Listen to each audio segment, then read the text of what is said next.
ketika kemarin Densus melakukan penangkapan di Poso sebanyak 22 orang secara serentak di semua sekitar Poso, ada Tojo Una-Una, Ampana, dan juga di kota Poso, ada salah satu anak muda yang saya wawancarai, saya interogasi. Umurnya belum genap 17 tahun. Dia ditangkap karena dia ingin melakukan aksi teror, melakukan latihan-latihan militer untuk naik ke Gunung Biru menggantikan kelompoknya Ali Kalora yang sudah dihabisi. Nah, dari hasil interogasi itu adalah dia ini siswa SMA 1 Poso, akademisnya bagus, nilainya bagus, punya kecerdasan. Lalu dia keluar dari sekolah itu, dia berhenti. Karena apa? Dia mendapatkan pemahaman bahwa sekolah ini dibangun oleh negara Togut dengan biaya-biaya dari uang riba. Coba, ini semua adalah negara riba karena ada kelindan perbankan di sini. Coba bayangin tuh. Ini kasus yang pertama. Kasus yang kedua, ada seorang mahasiswi Gunadarma yang dia meyakini bahwa karena bank itu adalah riba, lalu semua ini menjadi riba, termasuk jalan aspal yang melibatkan bank, gaji pegawai negeri yang melibatkan bank, sehingga menurut dia KTP pun itu adalah benda haram. Sehingga apa? Dia merasa mengalami keterjepitan sosial, lalu dia nyerbu ke Mabes Polri, bawa airsoft gun, dia bunuh diri di situ, minta ditembak. Namanya Zakiyah Aini, tahun 2020. Temuan-temuan seperti ini kemudian saya mengambil kesimpulan adalah bahwa paham-paham yang seperti ini pada akhirnya memberikan kita kepada dua pilihan. Either kita menjadi orang munafik atau menjadi kita manusia-manusia yang sempit. Kesimpulan saya itu pada akhirnya adalah kita betul-betul harus mempelajari agama itu secara komprehensif. Kalau kita mengharamkan bank, jangan naik pesawat, siapapun. Tidak ada maskapai penerbangan yang membeli lunas pesawat itu. Semuanya nyicil, pakai bunga dek. Jangan naik haji, naik pesawat. Jalan kaki aja. Janganlah kita jadi orang yang hipokrit, yang munafik, mengharamkan sumbernya dari hulu sampai hilirnya kemudian merasa dihalalkan. Ini jangan sampai seperti itu. Konsep usul fikih itu adalah tabi'ut tabi'un. Kalau di atasnya haram, di hilirnya pasti haram.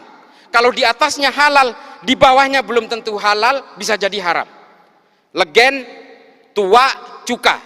Halal, haram, halal. Tapi kalau di atasnya haram, ke bawahnya haram semua. Bir sepakat, kita haramkan. Bir ya. Kalau kalian jadi tukang parkir di pabrik bir, haram juga penghasilannya. Itu loh konsep usul fikih.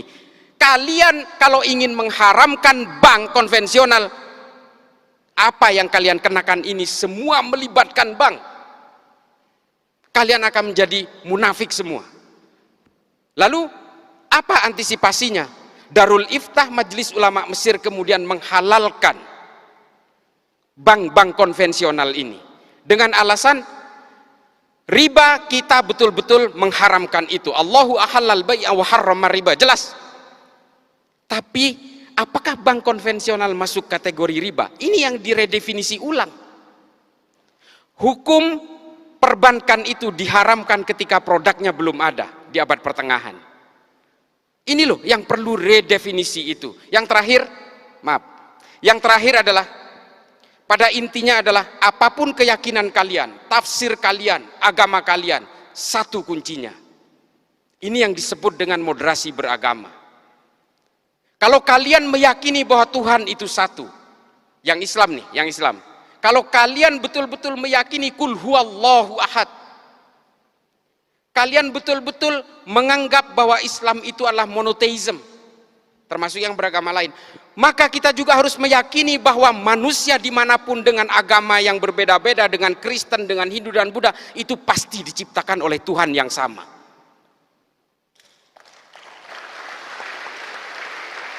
Ini tolong kalian rekam.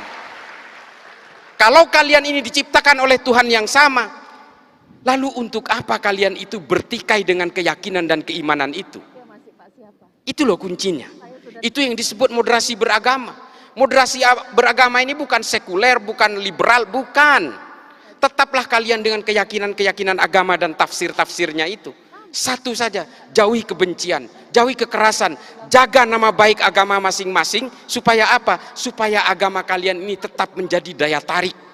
Kalau agama kalian ini lebih identik dengan kekerasan, kebencian, caci maki dan sebagainya, jangankan orang yang berbeda agama yang mau tertarik dengan agama kamu, orang yang seagama dengan kamu aja bisa saja meninggalkan agamanya. Kita selalu mencatat bahwa ada orang non-Islam masuk Islam. Oh, kita girang banget. Sinead O'Connor masuk Islam. Wah, keren. Marcel Siahaan masuk Islam, keren. Kita hanya menghitung secara statistik orang non-Islam yang mengkonversi agamanya ke dalam agama Islam. Tapi kita tidak pernah mencatat orang Islam yang keluar dari Islam, tidak pernah ada prosesinya. Tidak pernah ada statistiknya, karena KTP-nya tetap Islam, tapi dia sudah menjadi agnostik atau menjadi ateis. Kenapa? Karena Islam selalu digambarkan dengan kekerasan-kekerasan dan kebencian, membid'ahkan satu sama lain, mengkafirkan satu sama lain, sehingga hidupnya seperti pepat dan sempit. Agama bukan tujuannya untuk itu. Agama itu adalah melonggarkan berbagai isi batinnya tanpa menghilangkan konsep-konsep teologisnya, tanpa menghilangkan kehausan spiritualnya.